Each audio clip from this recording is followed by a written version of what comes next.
Bonsoir à tous, bienvenue dans le journal de TV78. Nous sommes le mercredi 2 octobre, les titres de l'actualité locale. 20 ans que ce club d'entreprise œuvre pour approcher le monde économique et éducatif, Fassiveline développe des actions pour favoriser l'accès à l'emploi. La fondation va célébrer son anniversaire demain au Théâtre National de Saint-Quentin en Yvelines. Depuis la rentrée, 98 résidents ont pu intégrer ce foyer de jeunes travailleurs. La résidence Marcel Callot a rouvert après 3 ans de fermeture. Le lieu géré par les apprentis d'Auteuil propose aussi un accompagnement à ses habitants.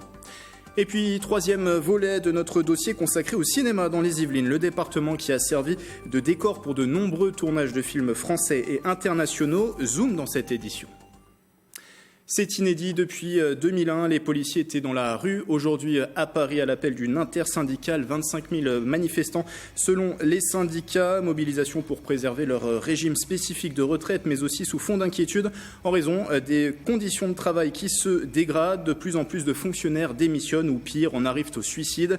En un an, dans les Yvelines, 4 agents ont mis fin à leur jour. Dans le cortège parisien, de nombreux policiers des Yvelines. Pour le 78 notamment, nous on monte tous manifester sur Paris pour le manque d'effectifs. Il y a de grands manques d'effectifs sur le département des Yvelines. D'ailleurs, depuis le week-end dernier, on peut voir que plus de la moitié des effectifs de police secours du commissariat de Versailles sont en arrêt maladie. Nous avons des tâches indues qui pourrissent le quotidien de nos collègues. Il faut savoir que la garde de la Lanterne sur Versailles, par exemple, mobilise 3 véhicules tous les week-ends de police secours. Il y a aussi, pour alerter l'opinion publique, car il faut savoir que la profession est victime d'actes violents qui se banalisent. On peut le voir aussi depuis 2 week-ends sur Plaisir. Mes collègues sont attaqués par des groupes d'individus et c'est un phénomène qui est très inquiétant. Fin août, le gouvernement annonçait la mise en place d'une expérimentation de nouveaux cycles horaires pour les policiers, permettre par exemple aux agents de bénéficier d'un week-end sur 2 pour rester en famille. C'est notamment en raison des conditions de travail dégradées qu'elle avait justifié son geste dans une lettre. Le 23 septembre dernier, une directrice d'école a mis fin à ses jours en Seine-Saint-Denis.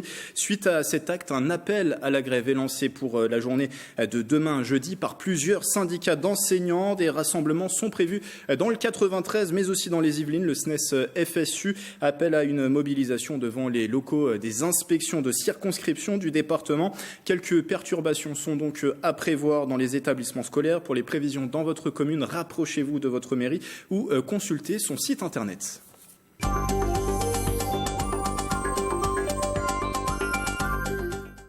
Depuis 1999, le club est engagé pour favoriser l'accès à l'emploi. Fassiveline a 20 ans, un anniversaire qui sera célébré demain soir au Théâtre National de Saint-Quentin en Yvelines. Bonsoir Franck-Olivier. Bonsoir Gaël. Vous êtes administrateur de Fassiveline, ancien président aussi de la fondation de 2008 à 2011 dans les Yvelines. FAS, ça veut dire Fondation Agir contre l'exclusion. En 20 ans, ce credo n'a pas changé ? Non, il n'a pas changé. On s'est quand même un petit peu centré sur 2 axes que sont l'axe éducation et l'axe emploi, parce que ce sont les 2 principaux vecteurs d'exclusion sur lesquels nous nous sommes focalisés. Comment vous êtes arrivé, vous, à vous engager dans Fassiveline ? Moi, personnellement, je suis dans une entreprise qui est la Caisse d'épargne, qui est membre fondateur de FAS. Et bien entendu, chaque collaborateur qui est engagé en parle à d'autres collègues. Et forcément, on y arrive naturellement. Est-ce que vous gardez un souvenir peut-être de votre engagement ou aussi de votre présidence ? Vous avez été présidente de 2008 à 2011. La présidence, c'est intéressant, mais c'est surtout intéressant, c'est ce que l'on fait. Et moi, j'ai un vrai souvenir personnel. C'est lors d'un parrainage. J'avais parrainé une personne senior, comme on le dit, qui était en fin de droit, et il m'a dit si je ne trouve pas du boulot d'ici la fin de l'année, je ne pourrai plus payer mon loyer. Donc je l'ai accompagné pendant 6 mois, et la veille de Noël, cette personne m'appelle en me disant ça y est Franck, j'ai trouvé du boulot, je démarre en janvier. Je vous assure que c'est l'un des plus beaux cadeaux de Noël que j'ai reçus. C'est ça aussi l'un des socles de Fassiveline, c'est le bénévolat, c'est ces salariés qui s'engagent. Oui, absolument. Ça donne un sens à la vie de chacun qui s'engage. Chaque bénévole trouve vraiment un développement personnel en étant un militant, en étant engagé dans la Fondation Agir contre l'exclusion. Avec aujourd'hui plus de 2000 salariés qui sont engagés ? Alors 2000, c'est le nombre total de salariés qui se sont engagés depuis à peu près 20 ans. Chaque salarié donne à peu près 25 heures de son temps par an, par engagement. Donc au bout du bout, ça fait beaucoup d'heures au service de la lutte contre l'exclusion. Et l'ambition au travers de vos actions, c'est de finalement rapprocher le monde économique et le monde éducatif. Est-ce que la passerelle entre les deux reste compliquée aujourd'hui ? Oui, bien sûr, parce que c'est toujours très compliqué d'associer le monde de l'éducation et le monde de l'entreprise, qui sont deux mondes qui sont pas tout à fait sur le même registre, mais à force de travailler depuis plus de 20 ans, effectivement, on arrive à avoir des passerelles, à avoir des enseignants, à avoir des bénévoles d'entreprise qui conversent entre eux au profit des jeunes, au profit de ceux qui bénéficient d'actions comme par exemple une graine d'entreprise. Et ça, c'est super intéressant pour les jeunes de voir qu'est-ce que l'on peut faire, à quoi ça sert de faire des études, à quoi ça sert d'avoir de l'éducation. C'est de trouver un emploi, c'est de trouver un développement dans l'entreprise. Plusieurs actions, notamment les Job Academy. Vous pouvez retrouver de nombreux reportages sur notre site internet TV78. Des actions qui ont permis d'accompagner au final 10 000 personnes en 20 ans, c'est ça ? Oui. Du coup, le bilan, il est positif en 20 ans ? Il est très positif. Alors, 10 000, on peut dire 5 000 demandeurs d'emploi, puis 5 000 scolaires. Oui, le bilan, il est positif, puisque si on prend juste l'accès à l'emploi, eh bien, on a un taux de retour qui est de 68%. 68% de personnes qui ont été suivies par FAS trouvent un emploi stable, soit en CDI, et ça c'est le meilleur cas du monde, soit en CDD de plus de 6 mois, ce qui permet déjà de se faire un CV intéressant. Vous avez dit un mot important, le suivi, c'est ça qui fait la force de FAS Yvelines, oui. Au travers notamment de tuteurs qui accompagnent les demandeurs d'emploi ? Oui, il y a un contrat de parrainage que le bénéficiaire et le parrain s'engagent, ils signent un contrat de parrainage qui est d'un minimum de 4 mois pour aider le demandeur d'emploi à trouver du boulot. L'objectif pour les prochaines années ? L'ambition de la Fondation Agir contre l'exclusion des Yvelines, c'est de trouver de plus en plus d'entreprises qui sont bénévoles, qui accompagnent, qui sont partenaires du club. Donc rejoignez-nous, rejoignez-vous les entreprises, le club FAS, au profit des bénéficiaires, mais aussi au profit des salariés qui s'engagent et qui trouvent un développement personnel en dehors de l'aspect purement de l'entreprise, purement professionnel de l'entreprise. Il nous reste moins d'une minute. Demain, soirée donc de vos 20 ans au Théâtre National de Saint-Quentin en Yvelines. Comment va se dérouler cette soirée ? Quel est le programme ? Le programme, il est très très chargé. D'abord, on a aux environs de 350 personnes qui ont répondu positivement à cette soirée, des élus, des chefs d'entreprise, des bénéficiaires pour certains.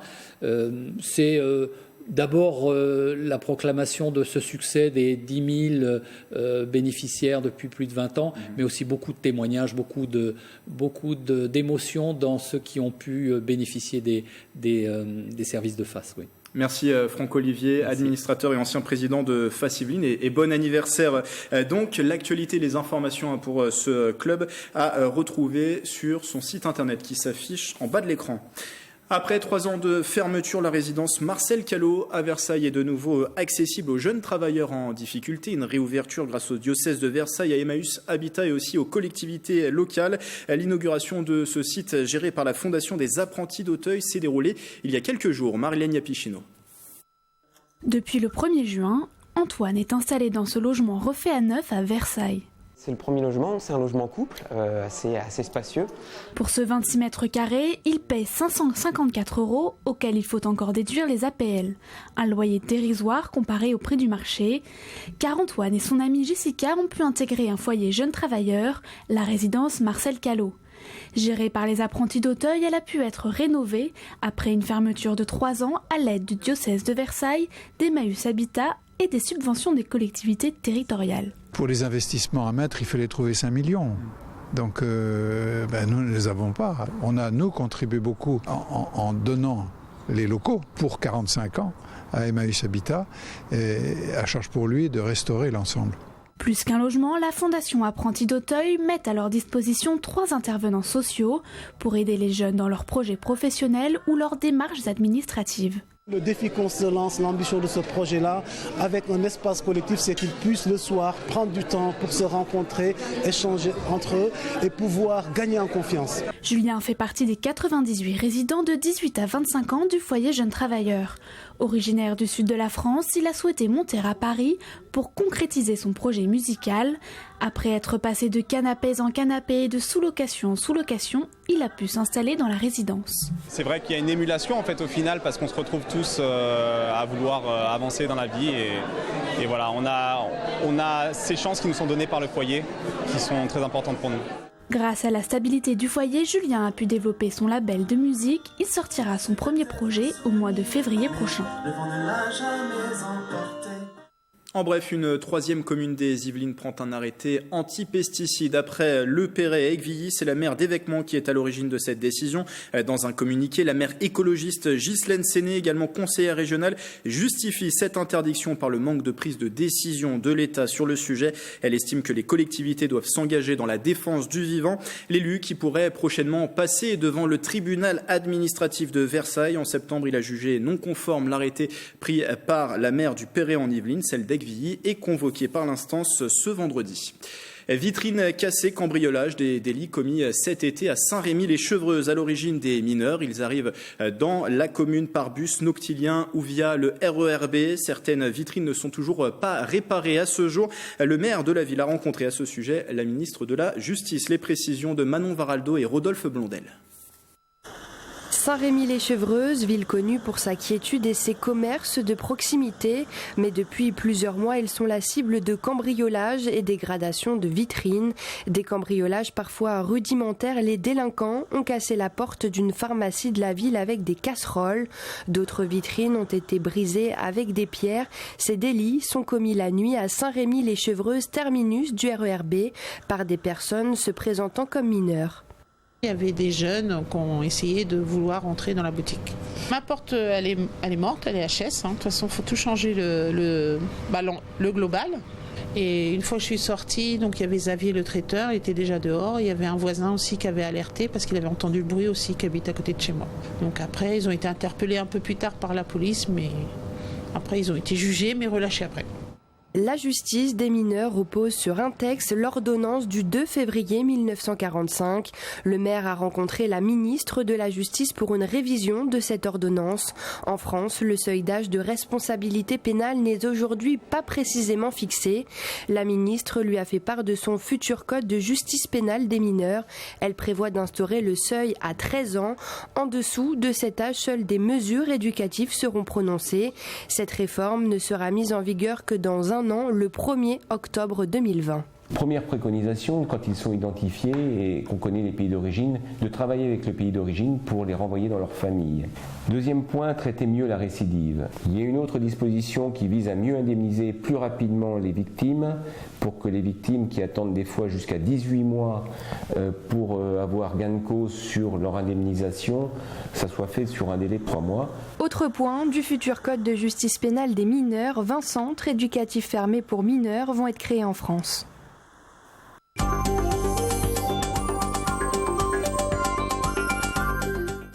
Le dossier de la semaine consacré au cinéma dans les Yvelines. Nous nous intéressons ce soir aux films qui ont été tournés sur notre territoire et ils sont nombreux depuis des décennies, des réalisations françaises aux super productions hollywoodiennes. Focus sur ces tournages près de chez vous avec Aurélie Ronce. Babysitting, Jean-Philippe ou encore La Haine, ces films ont en commun leur lieu de tournage, les Yvelines. Nombreux sont les réalisatrices et réalisateurs à avoir posé leur caméra dans notre département. Parmi les villes les plus prisées, Versailles. Tout cela est ridicule. Tout cela, madame, c'est Versailles. En 2005, la réalisatrice américaine Sofia Coppola choisit la ville du Roi Soleil pour son film Marie-Antoinette. La plupart des scènes sont tournées au Petit Trianon, au hameau de la Reine et bien sûr au château, dont la privatisation coûte 300 000 €. Autre lieu plus insolite à être régulièrement prisé par les équipes de tournage, l'hôtel du département, pour sa ressemblance notamment avec l'Élysée. Juillet 2017, Olivier Barou investit les lieux pendant quelques jours pour les Tuches 3. Sans recul, Monsieur le Président. En tout cas, moi, je peux vous dire, j'ai voté pour vous. Jeff devient président de la République. Donc bien évidemment, cette salle servait à réunir les ministres.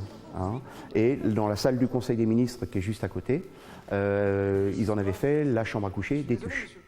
C'est en 1989 que l'hôtel du département a accueilli son premier tournage avec l'opération Cornet de Bif de Jean-Marie Poiré ou encore le film L'Assaut avec Vincent Elbaz en 2010. À cette époque, les lieux étaient cédés à titre gracieux. Ce n'est que depuis 2018 que le département a mis en place une convention payante. En gros, une journée de tournage, ça comprend donc 3 jours d'immobilisation parce que vous avez une journée de montage, une journée de tournage et puis 2-3 heures de démontage. Il faut compter 3 600 €. La gare de Benne est également choisie pour le film Les Tuches 3. Elle représente la gare de Bouzold où le TGV part. À quelques kilomètres de là, l'église Saint-Martin de Thoiry sert de décor pour le film Les Visiteurs, sorti en 1993. Le département des Yvelines, déjà, est un très beau département donc, qui associe le monde économique, le monde agricole. Donc c'est vrai que c'est des paysages très variés avec beaucoup de lieux historiques. Je pense que c'est des centaines de films qui ont été réalisés en partie dans les Yvelines. Si la majeure partie des films tournés sont français, quelques scènes du dernier opus d'Hunger Games ont été réalisées en 2015 dans les Yvelines. Direction le château de Voisin à Saint-Hilarion près de Rambouillet. Ce domaine privé est la demeure du président Snow. La roseraie ainsi que les intérieurs sont visibles dans le film. Désolé madame, je peux pas vous laisser passer. Laissez-la entrer. J'en prends la responsabilité. Proximité avec Paris et richesse de ses paysages et de son patrimoine, autant d'arguments qui font des Yvelines une terre très prisée pour les tournages de films. Et puis, est-ce qu'on parle de cinéma? Petit tour dans l'une des salles du département. C'est notre sortie du mercredi, vous la connaissez. Ce soir, direction le cinéma Les Yeux d'Elsa à Saint-Cyr-l'École. La programmation présentée au micro de Patrick Jacques de Dixmude.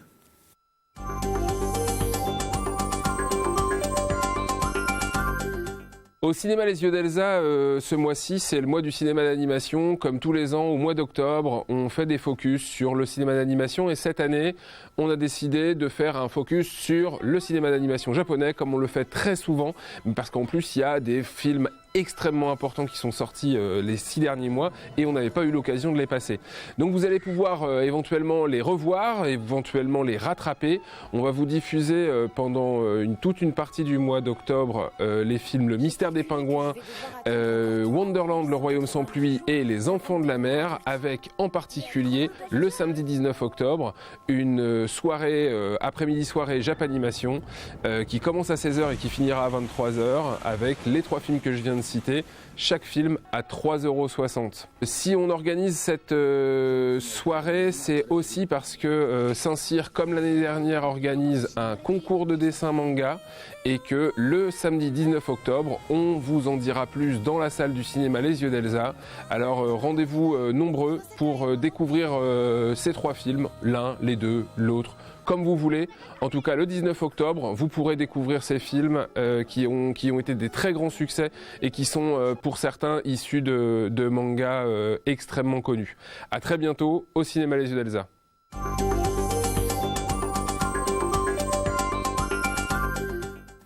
Noël Gauthier, à présent avec moi en plateau. Bonsoir. Bonsoir. Vous êtes le président du comité départemental de randonnée pédestre des Yvelines. Vous organisez dimanche avec l'association Trotte Sentier Manicois le Rando Challenge. C'est à Magny-les-Hameaux.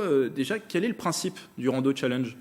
Le Rando Challenge est tout à fait similaire à ce qu'on appelle un rallye en voiture. C'est-à-dire ça se pratique par équipe de 2, 3, 4 personnes sur un circuit déterminé. Les équipes reçoivent une carte sur laquelle le tracé est déterminé, à eux de lire la carte et de parcourir le chemin. Avec un côté ludique, ils devront répondre à des questions liées au patrimoine, à la nature. Absolument, ils vont trouver sur le parcours des questions qui sont relatives soit à la documentation qu'ils ont reçue, à de l'observation, le patrimoine, la nature. Ça permet surtout aux équipes de découvrir le lieu où ils circulent. D'ailleurs, oui, Magny-les-Hameaux, c'est un lieu idéal. On est en vallée de Chevreuse. C'est un bel itinéraire pour faire de la randonnée.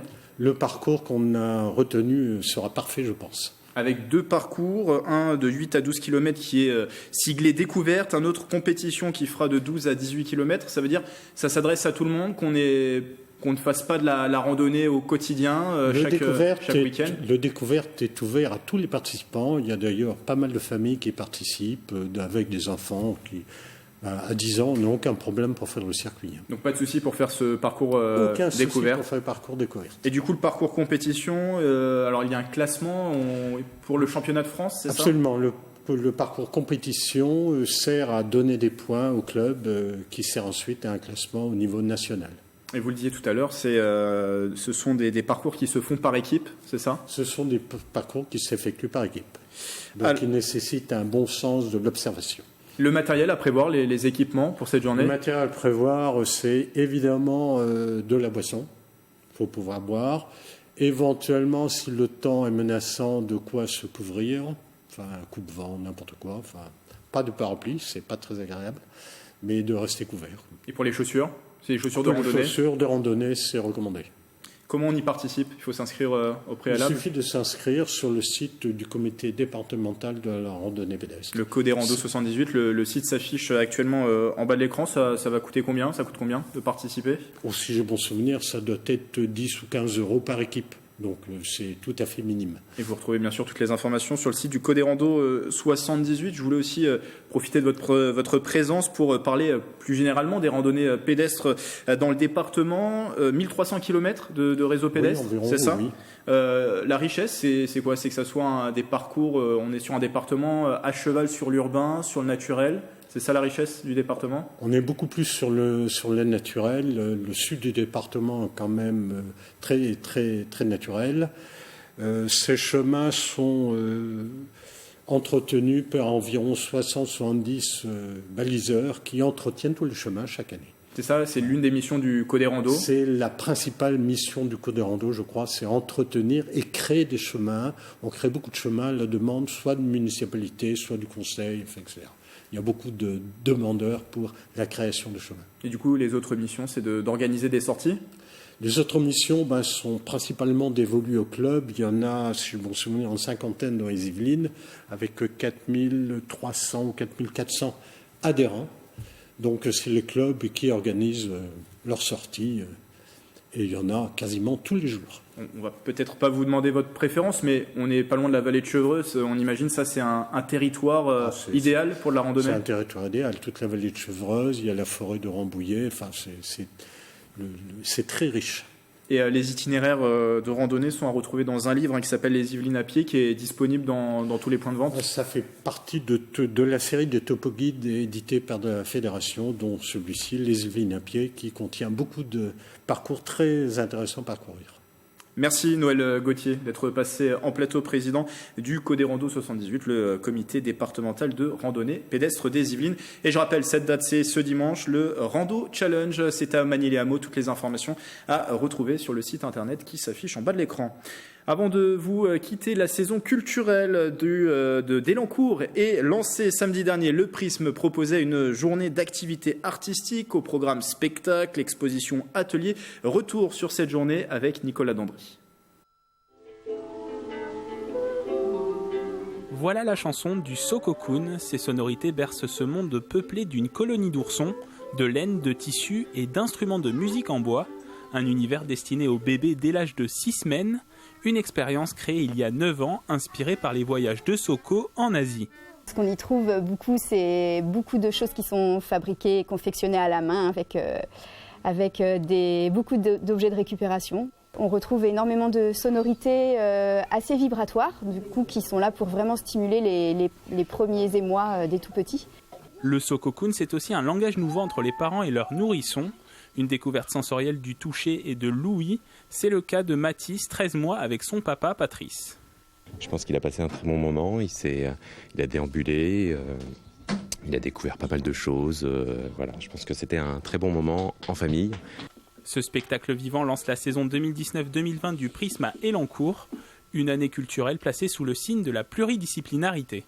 Le Prisme, c'est à la fois un lieu de spectacle vivant, évidemment, c'est même sa destination essentielle à l'origine, mais nous accueillons aussi maintenant au sein de l'équipe tout le pôle enseignement artistique, avec l'école de musique, de danse, d'art plastique. Plusieurs activités organisées ce samedi 28 septembre, dont un atelier d'art plastique pour redécorer le bâtiment. on a décidé de mettre plein de couleurs sur notre vitre avec du film adhésif. Cette journée est l'occasion aussi de découvrir l'exposition Cosmos 51 de l'artiste Thaddée.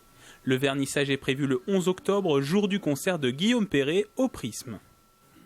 C'est la fin de ce journal, merci de l'avoir suivi. Dans un instant, retrouvez un nouveau numéro du 7-8 Société. Manon Varaldo parlera de la méthode éducative Dolto. Restez avec nous, c'est dans un instant. Belle soirée sur TV 78.